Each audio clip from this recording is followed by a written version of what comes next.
बोलो गुरुदेव भगवान की जय। प्यारे कृष्ण कन्हैया लाल की जय। कठोपनिषद ईसादी 9 उपनिषद शांकर भाष्यार्थ।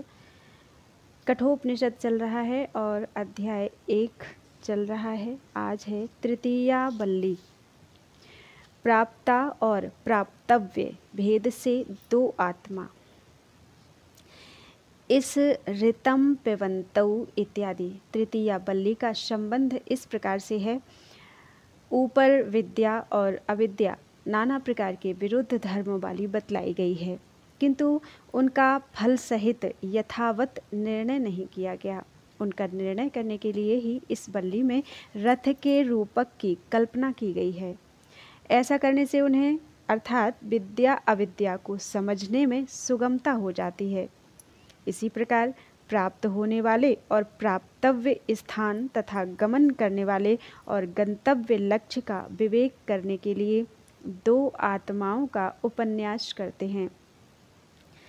ऋतं पिबन्तौ सुकृतस्य लोके गुहां प्रविष्टौ परमे परार्धे छाया तपौ ब्रह्मविदो वदन्ति पंचाग्नयो ये च तृणाचिकेताः। ब्रह्मवेत्ता लोग कहते हैं कि शरीर में बुद्धि रूप गुहा के भीतर प्रकृष्ट ब्रह्म स्थान में प्रविष्ट हुए अपने कर्म फल को भोगने वाले छाया और घाम के समान परस्पर विलक्षण दो तत्व हैं। यही बात जिन्होंने 3 बार नाचिकेताग्नि का चयन किया है, वे पंचाग्नि की उपासना करने वाले भी कहते हैं। ऋत अर्थात अवश्यम भावी होने के कारण सत्य कर्म फल का पान करने वाले 2 आत्मा, जिनमें से केवल एक कर्म फल का पान अर्थात भोग करता है, दूसरा नहीं, तो भी पान करने वाले से संबंध होने के कारण यहाँ क्षत्रिन्याय से दोनों ही के लिए पिबन्तौ इस द्विवचन का प्रयोग हुआ है। सुकृत अर्थात अपने किए हुए कर्म के फल को भोगते हुए। यहाँ सुकृतस्य शब्द का पूर्ववर्ती ऋतम शब्द के साथ संबंध है। लोक अर्थात इस शरीर में गुहा बुद्धि के भीतर परम बाह्य देहाश्रित आकाश स्थान की अपेक्षा उत्कृष्ट परब्रह्म के अर्ध यानी स्थान में प्रवेश किए हुए हैं, क्योंकि उसी में परब्रह्म की उपलब्धि होती है। अतः तात्पर्य यह है कि उस परम परार्ध यानी हृदयाकाश में प्रवेश किए हुए हैं। वे दोनों संसारी और असंसारी होने के कारण छाया और धूप के समान परस्पर विलक्षण हैं, ऐसा ब्रह्मवेत्ता लोग वर्णन करते हैं। कहते हैं इस प्रकार केवल अकर्मी ही ऐसा नहीं कहते, बल्कि जो तृणाचिकेत हैं, जिन्होंने 3 बार नाचिकेत अग्नि का चयन किया है, वे पंचाग्नि की उपासना करने वाले गृहस्थ भी ऐसा ही कहते हैं।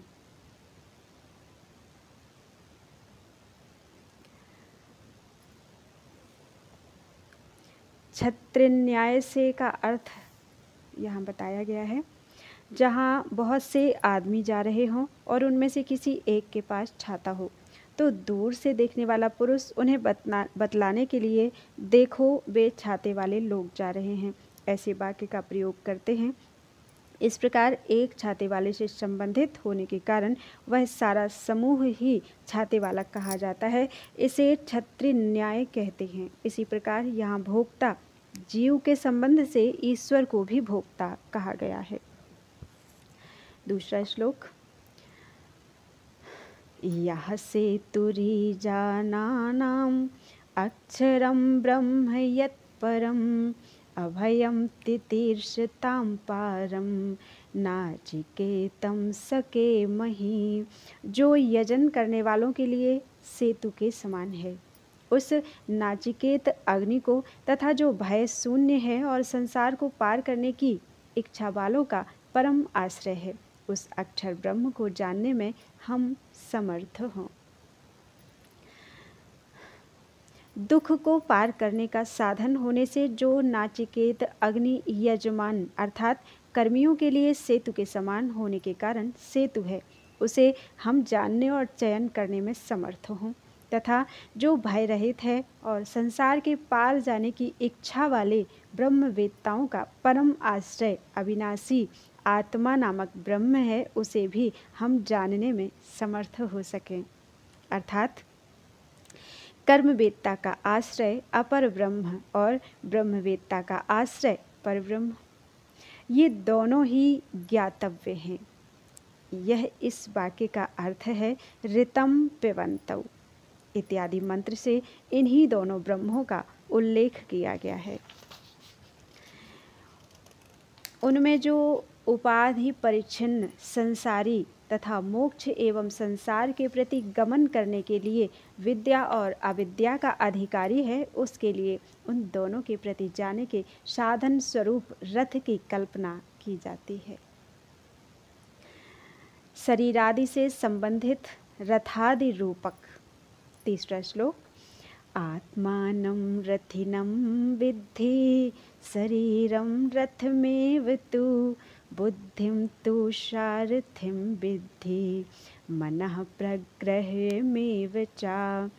तू आत्मा को रथी जान, शरीर को रथ समझ, बुद्धि को सारथी जान और मन को लगाम समझ। उनमें उस आत्मा को कर्मफल भोगने वाले संसारी को रथी, रथ का स्वामी जान और शरीर को तो रथ ही समझ, क्योंकि शरीर रथ में बंधे हुए अश्वरूप इंद्रिय गण से खींचा जाता है, तथा निश्चय करना ही जिसका लक्षण है। उस बुद्धि को सारथी जान, क्योंकि सारथी रूप नेता ही जिसमें प्रधान है। उस रथ के समान शरीर बुद्धि रूप नेता की प्रधानता वाला है, क्योंकि देह के सभी कार्य प्रायः बुद्धि के ही कर्तव्य हैं, और संकल्प विकल्प आदि रूप मन को प्रग्रह लगाम समझ, क्योंकि जिस प्रकार घोड़े लगाम से नियंत्रित होकर चलते हैं, उसी प्रकार श्रोत्रादि इंद्रियां मन से नियंत्रित होकर ही अपने विषयों में प्रवृत्त होती हैं। चौथा श्लोक।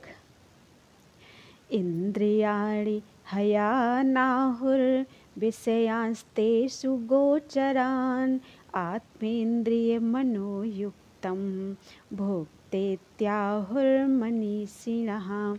विवेकी पुरुष इंद्रियों को घोड़े बतलाते हैं तथा उनके घोड़े रूप से कल्पना किए जाने पर विषयों को उनके मार्ग बतलाते हैं, और शरीर इंद्रिय एवं मन से युक्त आत्मा को भोक्ता कहते हैं।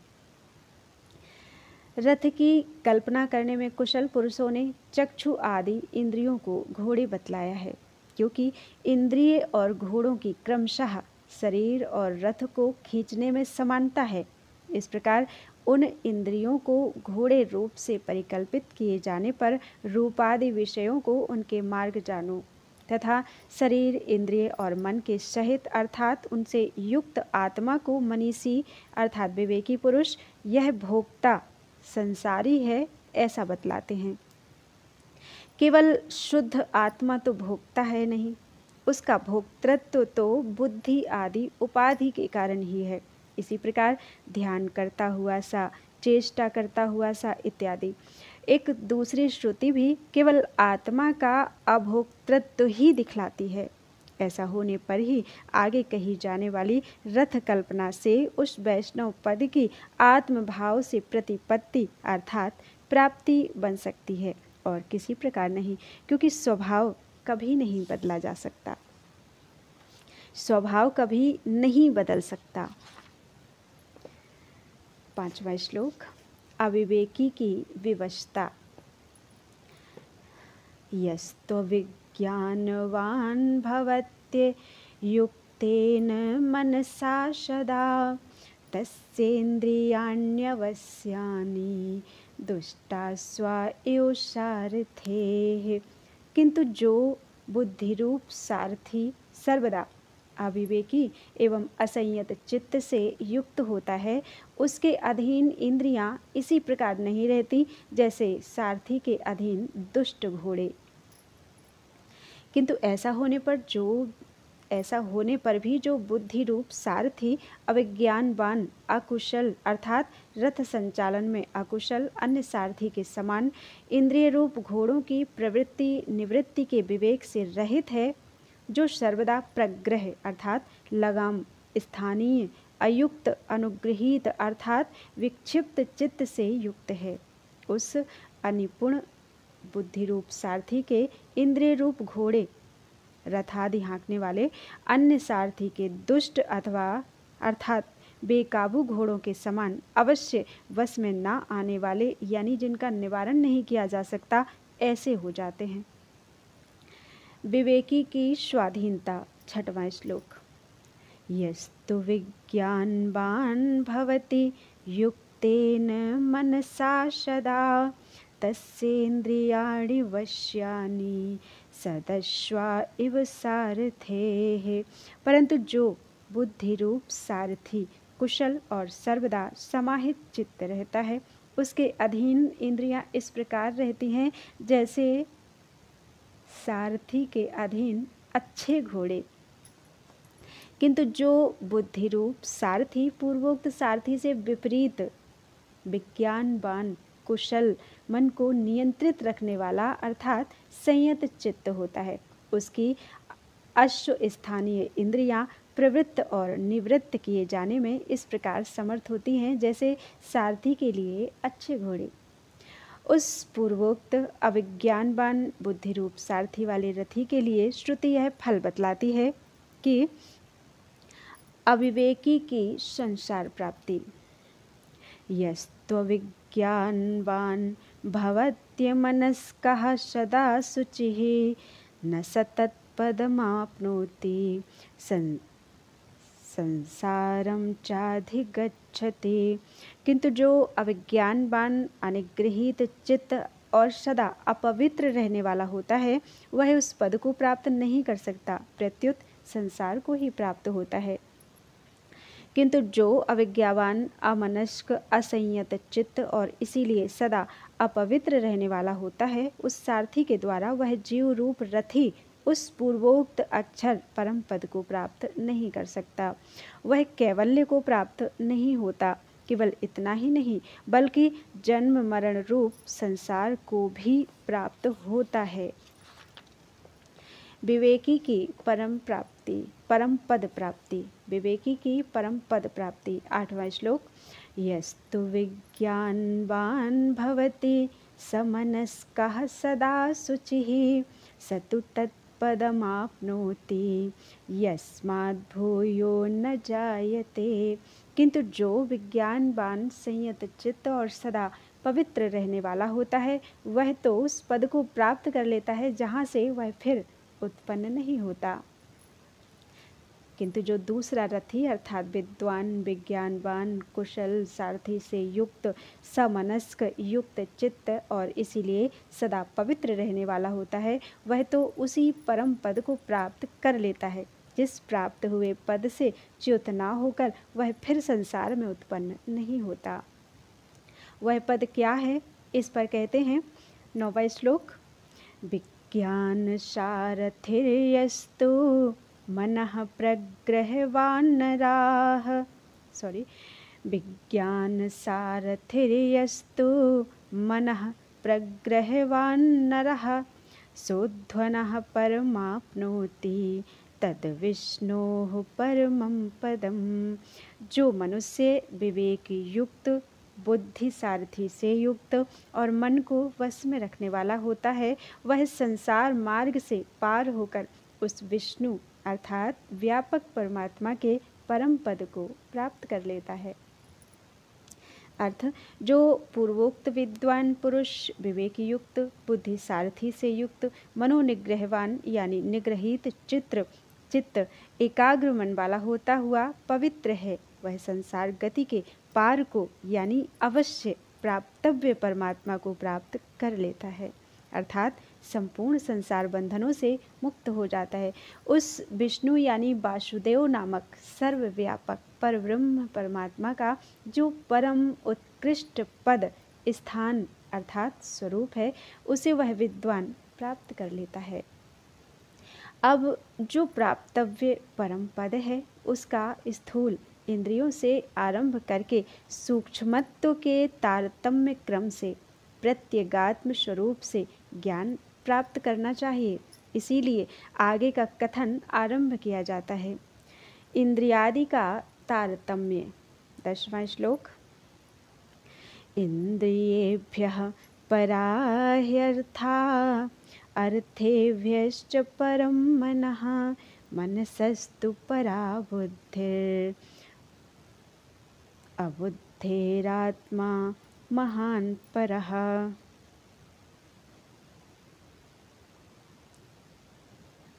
अबुद्धि नहीं है, बुद्धि है। इसको फिर से पढ़ देते हैं। इंद्रियेभ्यः परा ह्यर्था अर्थेभ्यश्च परं मनः मनसस्तु परा बुद्धिरात्मा महान् परः। इंद्रियों की अपेक्षा उनके विषय श्रेष्ठ हैं।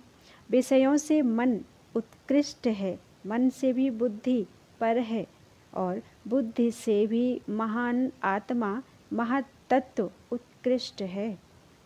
अर्थ, इंद्रियां तो स्थूल हैं, वे जिन शब्द स्पर्श आदि विषयों द्वारा अपने को प्रकाशित करने के लिए बनाई गई हैं, वे विषय अपने कार्यभूत इंद्रिय वर्ग से पर सूक्ष्म महान एवं प्रत्यगात्म स्वरूप हैं। उन विषयों से भी पर सूक्ष्म महान तथा नित्य स्वरूप भूत मन है, जो कि मन शब्द का वाच्य और मन का आरंभक भूत सूक्ष्म है, क्योंकि वही संकल्प विकल्पादि का आरंभक है। मन से भी पर सूक्ष्मतर महत्तर एवं प्रत्यगात्म भूत बुद्धि शब्दवाच्य अध्यवसायादि का आरंभ भूत सूक्ष्म है। उस बुद्धि से भी संपूर्ण प्राणियों की बुद्धि का प्रत्यगात्म भूत होने से आत्मा महान है, क्योंकि वह सबसे बड़ा है। अर्थात अव्यक्त से जो सबसे पहले उत्पन्न हुआ हिरण्य गर्भ तत्व है, जो महान आत्मा ज्ञान शक्ति और क्रिया शक्ति से संपन्न होने के कारण बोधात्मक है, वह बुद्धि से भी पर है, ऐसा कहा जाता है। महतः परमव्यक्तम् अव्यक्तात् पुरुषः परः पुरुषान्न परं किंचित सा काष्ठा सा परा गतिः।